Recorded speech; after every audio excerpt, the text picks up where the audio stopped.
Matchday Live, where we have just witnessed a very exciting goal rush. 19 goals scored across all 6 games, and our feature game took us to Anfield. So we're going to start right there, Mo. So, of course, Liverpool coming off the back of that really important victory away in Europe to AC Milan, and they were hoping to build on that. That's exactly what they did today. They were, and to bounce back from their defeat against Nottingham Forest, that was important as well, Seam. A great ball from Konate, big, long, diagonal, raking ball.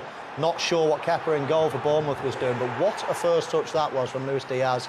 Kept it tight to him, perfect second touch to set himself up, and then just placed it in that far corner. Lovely finish, Jermaine. Yeah, I love the way he just got into his second touch. I mean, the first touch obviously makes the goal, and obviously it's an empty net for him to pass into. Good start for Liverpool. It was a good start, and then 2 minutes later, he doubled the lead.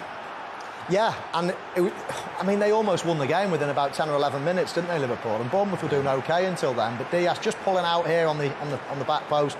Szoboszlai makes a good run, actually. He almost pins the defender into the centre. Trent Alexander-Arnold plays in the ball and just slides it under Kepa.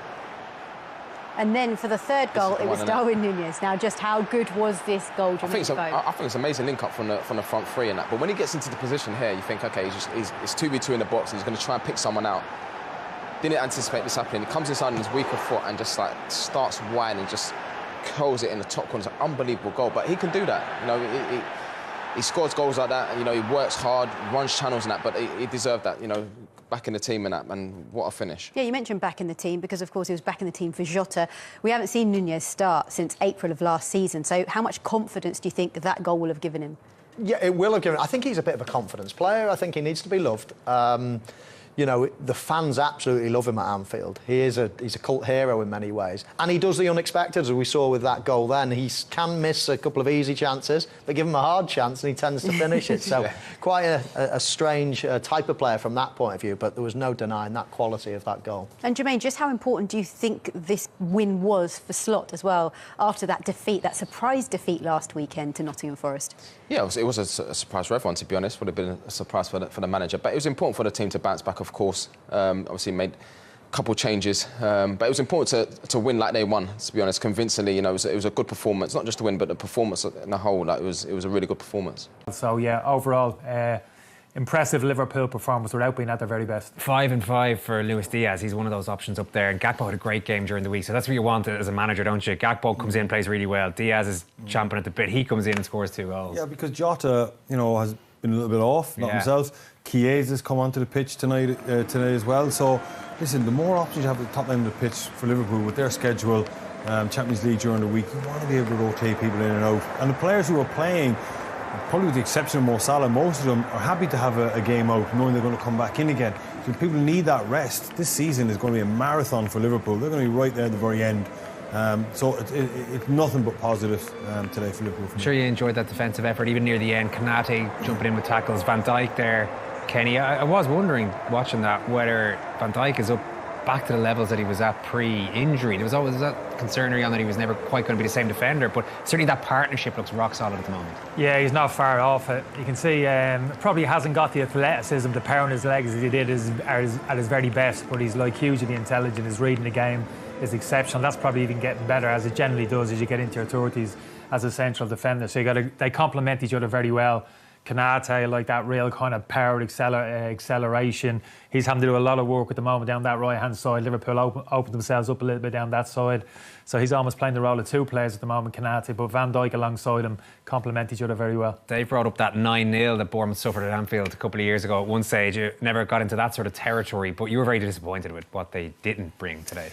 Yeah, it was a nothing performance. I mean, at least with Forest last week, they came with a low block, pretty much played the 2 wide players tracking back 6 across the back, and had a ploy to counter-attack. Yeah, and then brought their wide players on in the second half and really attacked. Yeah.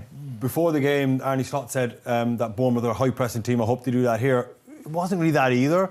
It was a bit of an in-between performance. I think that's why Liverpool were so dominant and Liverpool created so many chances. So, considering what I saw from Bournemouth last week against Chelsea, which I thought was very good, now granted that was at home, but I was just a little bit disappointed that it looked a little bit grey or patchy for me, their performance. What do you think? Yeah, no, I wouldn't talk them down as much as that. Centre forward you spoke about before the game, you've seen him at Porto. I was impressed with him. Struggled to get into the game, couldn't get enough ball to him, but when he did look really confident, Semenyo was a real threat, I thought. I mean, it was occasional though, wasn't it? It was only occasional. Well, 15, 17 shots at the goal. Like a lot of possession. Liverpool half the pitch, second half shots from the edge of the box. Couple of very outstanding saves from Queevy, and goal early on potentially just ruled out for offside. So on the surface it looks as if 3-0 they got rolled over, kind of never turned up. I wouldn't go as far as that, and I wouldn't go as far as to talk up the Liverpool performance too much. I look at that Liverpool team which finished 7-9 points behind Arsenal and Manchester City last season. Are they any better? Have they gone to the next level? I don't think so. Oh, the first half performance was very good though, no? Yeah, first half performance was good, yeah, but not all over the pitch. I don't think it was pitch perfect, don't get me wrong.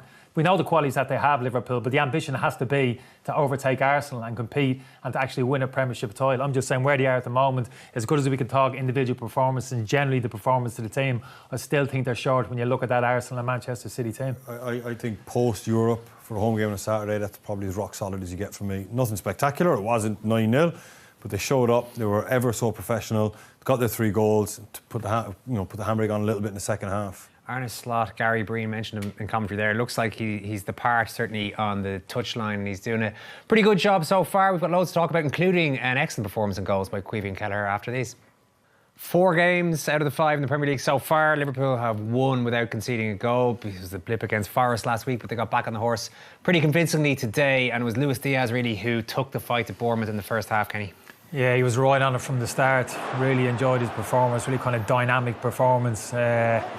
Gave Arujo, the right back, really difficult afternoon, taking responsibility here. That's a wonderful shot going underneath the crossbar. Look at this round by 2 or 3 Bournemouth players. Great dribble, head up.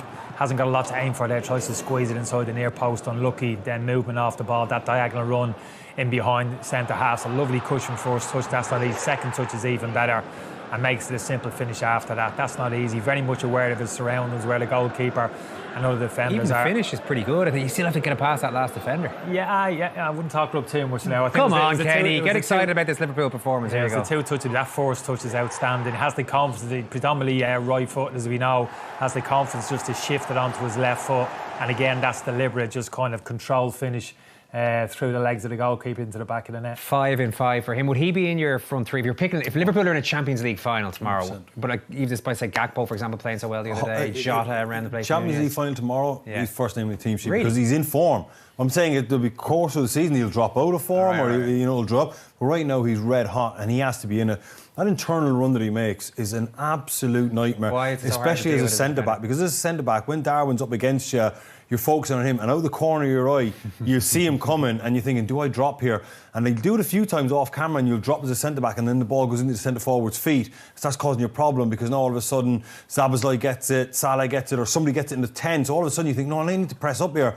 It's hard for the fullback to stay with that runner when he makes that internal run. It's a nightmare to deal with, and he's so good at it. Yeah, you got to keep a fullback guessing. Sometimes you got to stay wide and hit that big diagonal out to you 1v1. But you got to keep the fullback guessing. That little run on the inside, that diagonal run, just keeps him guessing where it is. He's going to be outside, he's on the inside. Creates a little bit of confusion. That bit of chaos probably helped create space for Darwin Nunez to do his thing. Exactly that again, and this is what you see. This internal run at the bottom of the screen here. Araujo, he just sets off.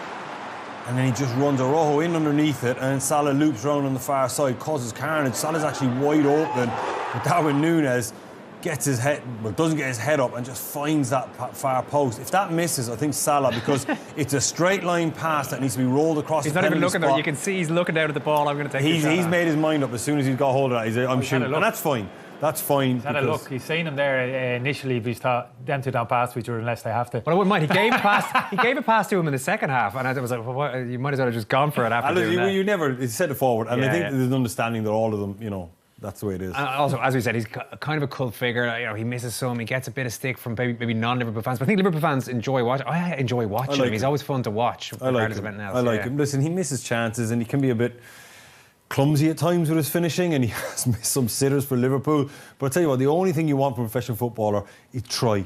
And my God, that man tries every game, regardless of the scoreline, regardless of the state of the game, regardless of whether he's playing well in terms of scoring goals or not. The man tries. And hopefully, if he develops, he will develop into that £100 million player. Queevy and Kelleher, I don't know if he's going to be a £100 million player, but I'd say the price tag might have gone up a little bit based on today's performance. Kenny, what do you reckon if he is going to go? Yeah, showed us nothing we don't already know. In all honesty, really kind of confident, real air of confidence. Big moments in the game, comes up with big saves. It's as simple as that. This is a really good save. Very easy from here just to shift his body weight onto his left-hand side. Doesn't strong right arm. Yeah, it's just reaction again. I'd be surprised if he doesn't make the save. Owen, that's how highly I regard him. This is the level he's performed at for Liverpool by and large when he's come into the team. Those defenders needn't worry at all when Alisson. When they heard the news Alisson's out today, no, I don't think anybody's panicking. Nobody's worried seeing this man step into his shoes. I think he's been that good. The speed of that reflex save was brilliant, because there's a good chance that Caoimhín Kelleher would have got to that, but the ball's already over the line. So I'm not saying that he wouldn't have reacted, but if you look at it, it is cat-like. It is down quick, and he gets to it before it crosses the line. It was a bit like that, Devin Ray double save from the penalty, the second one where he's kind of just gets down, almost Gordon Banks and knock it away. That's incredible reflexes. Brilliant. Like I said, there's a good chance that he gets to that and he scoops it out, but goal line decision says that it's in. He's ticking all the boxes. We're talking about his shot stopping here, like reaction is his athleticism, but in terms of ball playing ability as well, he's as good as anybody. Composure, the ball at his feet in terms of starting off Liverpool attacks, his distribution from the back is as good as anybody. OK, the midfield is an area we've talked about quite a lot this week. What do you want to say about it today? It's still something that I'm just a little bit undecided. Gravenberch and McAllister played as like 2 6s essentially, so there's no nominated one. Gravenberch at times, here's one where he gets caught wrong side, but it's when he drifts out into these wide areas, turns the ball over, that's not it. Listen, this is nitpicking, to be honest with you, but I'm old-fashioned. I like a solid number 6, a Rodri, a Fabinho-type character that controls the middle of the park. 10 minutes into the game, one of my defensive midfield players is over on the left wing. Here's one here where Konate gets caught. He needs a 6 back with a square of him, an option on the middle of the park. Gravenberch decides to make, and here's another one. These are the movements of a man that's not a natural number 6. He's working hard to give angles, but sometimes you have to hold the middle of the pitch just in case it gets turned over. Yes, the counter-argument to that is McAllister was in there. But we saw McAllister last year. He's not a natural number 6 either. This is the good side of him. Listen, when Liverpool are in free flow like this, he is brilliant. And when he drifts and he roams, he's positive.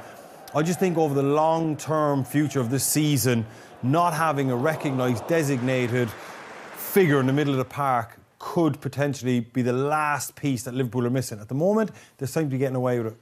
Yeah, we've had this conversation midweek, and that's the big question, whether he can discipline himself to play in that holding midfield role as a number 6, maybe push McAllister a little bit higher up the pitch. You can see those natural attacking instincts, you know what I mean? He wants to get up the pitch, he wants to go box to box. He's got the legs, he's got the technique. That's not what Liverpool need. They need somebody who doesn't go box to box, who can box himself to stay in that sitting, holding midfield position. It still remains to be seen whether he can do it. Just on that, he's being asked to do that, I presume, to move around. He's not just deciding, I'm going to play up in the left wing here. See, it's not his natural instincts. Kenny used the word discipline there, and that's what it is. When you're an attacking player like him, because your natural enthusiasm for the game is give angles, right? I need to make an angle, I'm not getting the ball. So that's why he runs out wide. But then when the player checks back inside, he's not where he should be. The angles are for other people in front of you. Your job is a pillar or a cornerstone of that team. You hold him into the pitch. Just in case it gets turned over, you're in line. Yes, McAllister is there, but he is also a forward-thinking player. I think a couple of times today when the ball gets turned over, there's gaps to exploit. Gaps to exploit, but they weren't exploited by Bournemouth today, and it was another top performance at the back by Virgil van Dijk. Joel, back to winning ways in the Premier League, back to winning ways at Anfield. How much did you enjoy it out there? A lot. Obviously, coming off a good performance in Milan, it was important to keep going, don't be satisfied, and obviously first half 3 good goals. Could have scored more in my opinion, maybe should have. Obviously Bournemouth is still a very good team and they created some difficult moments that we had to fight. But overall, obviously very happy with the clean sheet, 3-0, and now we focus on the Carabao Cup. Bournemouth looked to have scored really early on in the first 5 minutes. It was, of course, ruled out for offside, but you guys responded so quickly and with ruthlessness as well. What does that say about your mentality as a team? Well, I think, a game is 95 minutes, something like that, or maybe 100 minutes in total. So there's plenty of time to come back from it if you have a setback. Obviously, it was offside, like you said, so we just kept playing and kept trying doing the same things what the plan was before the game, and obviously it was a good first half in terms of the goals we scored. I think we maybe could have controlled the game a little bit better, but listen, we are satisfied. We take the 3 points, 3-0, clean sheet, and we move. There was a lot of chat after that defeat to Nottingham Forest last time out. How much did you guys want to come out there and get a big performance and a big win under your belt? Well, listen, I think we spoke about it the day after a lot, and obviously in the build-up towards Milan. But after that, obviously, life goes on. We have another chance to win a game, and that was the case obviously in the Champions League, and today was another opportunity, and we grabbed it. So now it's the focus on next one. And what was your reaction to Darwin Nunez's goal? Of course, it was his first start since April, first start under Arne Slot as well. Yeah, no, obviously happy for him. Has to keep working, keep being important when he has the chance, and obviously he has a very good opponent or rival, or how you want to call it, in Diogo Jota with him. So they have to challenge each other, they have to push each other, and that's the only way we can be successful. And the way he responded today after his first start of the season is obviously the one that we want to see. So he has to keep working like the rest of the team. Virgil, thank you very much. That's almost it for Liverpool week this week on Premier Sports. We've had 3 games over the last week, Damien. Are you more or less enthusiastic about Liverpool under Arne Slot after the up and down week they've had? I think I'm willing to write off the Forest as a little blip. I think Liverpool will be right there. I mean, a couple of points off when the league title is handed out. They're probably lacking a central midfield player. I don't want to keep going over it. I just think they're probably lacking a natural number 6 when the going gets tough, the clocks change and nights close in. It's going to be some tough timing as well. But considering he just took the job, I think it couldn't have gone any better for him. You know, when you look at the Jurgen Klopp going, there's always the risk of a hangover. It's been pretty much brilliant. That's a fair point, isn't it? Like, Slot's come in and presumably he's starting to win over Liverpool fans. Yeah, I think so. I agree with Gary Breen, but really reasonably impressed with how he's kind of carried himself, his personality. I think he's got the respect of the players. Damien speaks about probably being a couple of points off it at the moment, how he sees the squad. It's probably not good enough for Liverpool, and that's the challenge for this manager coming in, not to be a few points off it like Klopp was last week, but be 1 or 2 points above the 2 teams, Arsenal and Manchester City. That's the big challenge facing this manager over the next 2 to 3 years. Kenny, Damien, lovely stuff. That is it now for Liverpool week, but stick around on Premier Sports 1 here. We have Rangers in the Premier Sports Cup after the break, and if you want to watch Munster Connacht, the URC, you can do that on Premier Sports 2. Thanks a million, take care. Match whether Liverpool are going to face any of the same problems they had against Nottingham Forest at Anfield last week, and the answer largely is no, Damien. That's a comfortable first half. Good stuff for Liverpool. Blistering first half from Liverpool. Everything you'd want, everything you expect. High tempo, high energy. A lot more long balls. The goals came from long balls, so they haven't forced it through midfield and got bogged down. Also, Bournemouth to Forest have been a little bit different. They haven't had 6 at the back. It's been an in-between performance out of possession from Bournemouth. They haven't pressed high, they haven't dropped off. Pretty much perfect for Liverpool, but super. We were absolutely raving about Cody Gakpo's performance against Milan during the week. I think Luis Diaz might have seen our post-match there, Kenny, because he's back in the side today and he looks like he's got a point to prove. He's looked really sharp. I like his movement here. Diagonal runs, classic kind of wing play, driving across your full-back in behind the right-sided centre-half, and a really classy finish. It's got to be better communication between Araujo, the right back, and Zabarni. He's got to be screaming at him to Zabarni to drop into the space. But the biggest mistake of all is from Kepa. He's no business coming out there. If Diaz has a touch there, Araujo and Howson, the number 2 there that you can see, are recovering, and they're going to get back in contact with Diaz. He's going to have a huge amount still to do. By Kepa coming out there into no man's land, he's made it easy. He's actually disrupted his own defenders. But give this man a huge amount of credit. He's been Liverpool's most effective forward. Oh, they were nearly down to 10 men there, Bournemouth. Arako's just putting the hand out there. He thought about it. Pulled it back in there in the end. But Diaz has been brilliant. There were a couple of technical glitches in the lead up to the second goal, so we'll show you what we can here. Is Diaz again, Damien? Yeah, and Trent breaking from right back as we've seen. Super run, link-up play with Salah. This is what we've seen. Forward runs. He drives inside and slips a beautiful pass to Diaz, and he just clips it underneath Kepa. But that's 100 goal involvement for Trent Alexander-Arnold. Amazing stuff. 19 goals and 81 assists for 25-year-old right back, the second youngest only to Steven Gerrard at that age. That's an incredible contribution from a midfield player, let alone a right back. So you said it yourself, Trent Alexander-Arnold in the right back position, linking up with Mo Salah. That's exactly where he needs to be, in the right back position, linking up with Salah, and we'll see more of those goals. You sold him before the game. As a centre midfielder. Absolutely. If people missed our pre-match, they can go back and watch a little bit of it online there on your X feeds. What about the Darwin Nunez goal first? Gary Breen said in commentary that he was screaming at him to pass. He wasn't the only one, Kenny. We felt there was a pass on to Salah here, but it doesn't matter. He warmed to the occasion. To be fair to him, he actually has a look up. We're looking at Salah. I think he's got to come in. He's got to play that ball to Salah, surely. But he backs himself again. It's not great defending from Zabarni in a 1v1 situation here against a right-footed player. Just show him the line. You only show him inside if you've got recovering defenders going to come and help you out. So it's poor defending. But even still, that's the confidence to take that on, and his kind of weaker left foot. is fantastic. Not unusual, doesn't almost make the kind of high percentage decision, Nunez, but yeah, cult figure to a certain extent with the Liverpool supporters, and yeah, only enhances his reputation. Pleased for him, like really pleased for him. He misses his chances, he gets a lot of stick, but he tries, and I like that about him, and he deserves that at the moment. Luis Diaz has been the best player for them, hasn't he? From the start there. We could have shown a few more clips of him even before he scored the goal. Yeah, he's bang on it today, really on. And then Rojo right back, it's hard. When he makes those internal runs, you're trying to stay with him. He's pacey, he's technically brilliant. A lot of chances came. We haven't got time at half-time to show Liverpool's chances, but super. There's a hat-trick on for him if he wants it in the second half. Back in a sec. On the 26th minute, Luis Diaz. How good was the goal and the touch here? Oh, the touch was brilliant. It was a great diagonal ball from Konate, but what about this for a first touch? Kills it dead, all in one movement, takes another touch out of his feet and then places it into the corner. Brilliant, brilliant goal from Liverpool's point of view. From Bournemouth's point of view, I'm not quite sure what Kepa was doing all the way out there. He almost made Diaz's mind up for him, but what a touch that is, Jermaine. Yeah, and see how quick he gets onto his second touch there, and obviously Kepa, I don't know, he's in no man's land, but yeah, good finish, good start for Liverpool. And it wasn't long before they doubled their lead, only 2 minutes later. Yeah, but the sort of great touch by Trent there, but just a link up and that, and you see when he's at the back post here, and the first touch it's a good first touch. He just gets onto it really quick and just pass it underneath the goalkeeper. But they look really bright on the counter-attack, Liverpool. Really, really efficient, and it's a great little finish there. But good work by Trent, great first touch. Yeah, nice goal. Szoboszlai's run actually pins the defender into a central area, so he's got to leave Diaz, really. That's almost the least of his worries, but of course it was a big worry. But what about this for a goal? He starts the move in many ways with a little flick onto Mo Salah, and does this just sum Darwin Nunez up? He can miss a chance from 2 yards, and then he can just do something absolutely sublime like that. What a finish. I was thinking he's not going to shoot from there, surely. I thought he was going to obviously try to press him, but I mean, it's an unbelievable finish. Starts wide and, on his weaker foot. What a confidence boost. He's gone 14 without a goal. It's his first start since last April. This is exactly what he needed.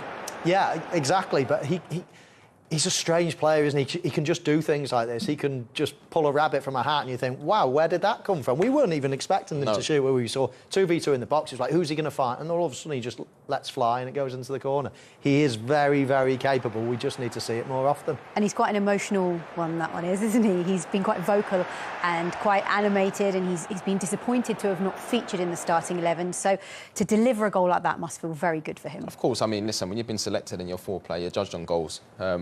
And like I said, he scores goals like that, but for some reason, the easier ones he seems to miss. But, hopefully he goes on a good run now because, he works so hard, gets some good areas in that, but that's an unbelievable goal.